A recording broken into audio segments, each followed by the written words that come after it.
Luis Alán, vamos a ver. Contribuir en algo en tu programa porque tú me has ayudado mucho a mí. ¿Cómo fue? Que me alegra contribuir en algo en tu programa. Gracias, Luis Alán. Sobre todo que es importante que tengamos informaciones para esa población, que es la población más pequeña. Luis Alán, hablando de COVID-19, lo que hemos escuchado es que, lo que hemos leído y visto y escuchado es que la enfermedad no es de tan fuerte impacto en los niños pequeños, ¿cierto? Sí, fíjate, es interesante este fenómeno porque, como bien menciona, el COVID-19 tiene un impacto mayor en personas de más edad y mientras más longeva es o más problemática enfermedades asociadas se va a dar el cuadro en peor circunstancia, pero no significa que a los niños estén exentos de enfermarse. Y el peligro de esto estriba en que un niño que normalmente en un año presenta 7, 8 cuadros respiratorios por año, y la mayoría de las veces son cuadros insignificantes, pero pueden contagiar a los padres, a los abuelos, que es la población de mayor riesgo, y bueno, van a decir, no, él no tiene lo que anda ahora, él tiene una gripecita y vengan a cuidarlo, se lo lleva a su casa. Prohibido. Prohibido. Eso queda relegado a otro momento, no en este momento. Esos niños que tienen cualquier manifestación respiratoria asociada o no a fiebre, son niños que tienen una posibilidad de estar infectado por el COVID-19, de tener el COVID-19. Entonces, basado en esto, debemos de tomar las precauciones del lugar y mantener el aislamiento domiciliario con estos niños y sus cuidadores. Un dato interesante, y me han llamado muchas personas, me dicen, mire, yo tengo una niñera, yo tengo que ir a un horario de trabajo, tengo que ir 4 o 5 horas. La primera, el primer punto que le digo, el que sale de tu casa no entra, y el que entra no sale. Es decir, el que llegó antes de esta situación y se encontraba en tu casa, si se va, que no vuelva. Me explico, que no vuelva porque tú no sabes si tomó el metro, si tomó un carro público, si vino en un motor y llegó en un periodo donde pudiera ser en el periodo más lábil o más peligroso para poder contagiar a otras personas que estén sanas. Entonces, ese dato hay que tomarlo muy en cuenta porque hay personas que necesitan de ayuda en su domicilio para el cuidado de los niños, y esto es bastante calado, ya que papá y mamá, muchos de ellos tienen que estar en un horario, algunos trabajan desde su casa, pero si ese no fuera el caso y tuvieran que salir, los niños no pueden ser cuidados por los abuelitos, por el riesgo que tienen los abuelitos de enfermarse más gravemente que otra persona de otra edad. Una cosa, Luis Alán, la sintomatología de los niños es la misma, esa tos improductiva, ese dolor, independientemente de que pudieran ser a menor escala, pero el comportamiento del virus en niños, en infantes, es igual. Bueno, en cuanto a las manifestaciones, se puede decir que prácticamente son las mismas, a excepción de la severidad del cuadro, que en el adulto y el adulto mayor, pues es un cuadro un poco más severo. Pero no, perdón, Luis Alán, yo hago la pregunta para que un papá o una mamá pueda establecer una diferencia en si se trata de algún otro virus o si se trata de COVID-19. Sí, fíjate, estos son virus respiratorios. Y todos los virus respiratorios dan sintomatología similares, o iguales o parecidas. Y todas empiezan con cierto grado de temperatura, fiebre, que puede ser de 38, 38.5, pero si tú quieres que compare la fiebre del coronavirus con la fiebre de la influenza, yo te diría que el de la influenza te da el que normalmente se conoce corrientemente gripe. El de la gripe real producida por la influenza te da una fiebre mucho más elevada, 39, 40 grados, y un malestar general importante. Entonces, pero el COVID-19, vamos a ver, la enfermedad por COVID-19, que puede tener fiebre, pero no siempre vas a tener la fiebre. Puede tener los síntomas propios de lo que nosotros llamamos resfriado común, o los americanos le dicen a esto el cold. Pueden tener síntomas así, sutiles, leves. La tos habitualmente es una tos seca. Puede haber cierto malestar general. Y a veces, aunque no se describe tantísimo, algún escurrimiento nasal. Y cuando ese niño, esto puede ir progresando y empieza a sentir falta de aire o se fatiga, entonces ya el niño puede ir pasando de un estadio más sencillo a otro más complicado, que no es lo habitual, pero hay que estar siempre pendiente de esas manifestaciones. ¿Y los que son recién nacidos o lactantes? Bueno, ese es un tema bastante interesante, porque a pesar de que no hay reportes hasta la fecha de casos frecuentemente reportados en la literatura, se habla de que no hay una transmisión de madre a hijo.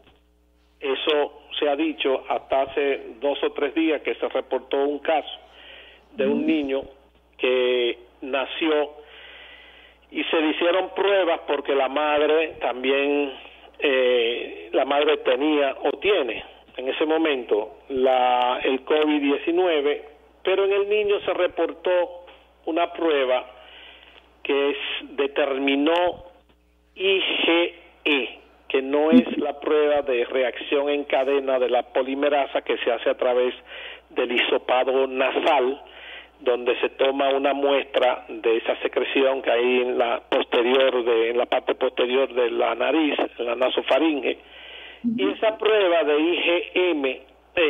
IgM exactamente dio positiva. Entonces se sospecha más bien que son anticuerpos que pudo haber pasado de la madre que sí tenía el COVID-19 y no ser una infección intraútero. No se tiene hasta ahora, hay que esperar. Hasta ahora no se tiene confirmación, comprobación exacta de que se transmita de madre a hijo. Ahora bien, sí se transmite de persona a persona. Cuando la madre está afectada por la enfermedad y nace su bebé y no se tienen las precauciones en ella, principalmente de aislarla, de ponerle cubreboca y las medidas que todos ya conocen, pues cualquier contacto con las secreciones que ella produce puede contagiar a su bebé. Ahora, es interesante lo que se está presentando. Se reportó recientemente, creo que salió ayer o salió hoy, de 10 recién nacidos que fueron encontrados con la enfermedad COVID-19 en Rumanía. Y cuando se investiga, ninguna de sus madres tenía la enfermedad, por lo que se empezó a analizar el personal de salud y encontraron que parte de ese personal de salud estaba con la enfermedad o incubando la enfermedad y de tal forma podía contagiar a esos recién nacidos. Ahora bien, un niño, el hábitat natural de un niño, mientras sea posible, es estar en los brazos de su madre. Claro. Y hay una cierta controversia en algunas situaciones especiales donde se debe de aislar esa persona enferma, pero los efectos de la separación de un niño con respecto a su madre, algunos dicen que son devastadoras. Entonces, o sea, el daño menor en este caso sería el COVID. Bueno, todavía no podemos confirmar eso. Lo que yo me refiero es la parte de la separación. La emocional, el apego. Angustia. Pero si el niño se enferma, pudiéramos tener en casos muy especiales una situación muy calamitosa, aunque no tenemos esos reportes de frecuencia, de que eso es muy frecuente, no se tienen. Ahora bien, viene la mejor parte. Si yo tengo las debidas precauciones y la madre se lava sus manos, usa sus guantes, se cubre su boca, se lava el seno con agua y con jabón, aunque no sea del todo muy bueno que el pezón se ponga en contacto con jabón, porque se puede resecar un poco, pero existen algunos productos humectantes que son compatibles con la lactancia. Y fíjate lo que puede ocurrir. Si un niño es alimentado con leche de madres que tiene el COVID-19, el niño va a ir recibiendo una especie de inmunización, le está pasando ciertos mecanismos de defensa, y como el calostro es muy rico en una inmunoglobulina que tiene que ver con las defensas, que es la inmunoglobulina A, también tiene lactoferrina y lisocimas, esto va a ayudar a que ese bebé transitoriamente tenga mecanismos de defensa para no enfermarse. Eso es lo que se ha descrito y eso es lo que se está diciendo desde hace mucho tiempo con relación a los beneficios de la lactancia humana. Y si este bebé se beneficia de ese calostro, pues vamos a estar muy seguros de que su sistema inmunológico, que es en ese momento donde nace, es incompetente. No es que sea un sistema inmaduro, sino incompetente, porque no tiene sus mecanismos propios y la madre se los suple, pero se debe tener con la debida precaución de la higiene, el control, mascarilla, una serie de medidas que bueno, se debe tener, como diríamos, higiene en forma general, y ahora extremar esas medidas de seguridad. ¿Qué pasa con el sistema respiratorio de esos niñitos que pudieran ser impactados por la enfermedad? Vamos a tener patologías que van desde algo tan sencillo a algo que puede entrar en una insuficiencia respiratoria, hacer neumonía y ameritar un manejo muy especializado por terapistas, terapia intensivo neonatal, y probablemente si llegara a ser una enfermedad grave tuviera que ponerse a respirar a través de un ventilador, y ya se complicaría el asunto.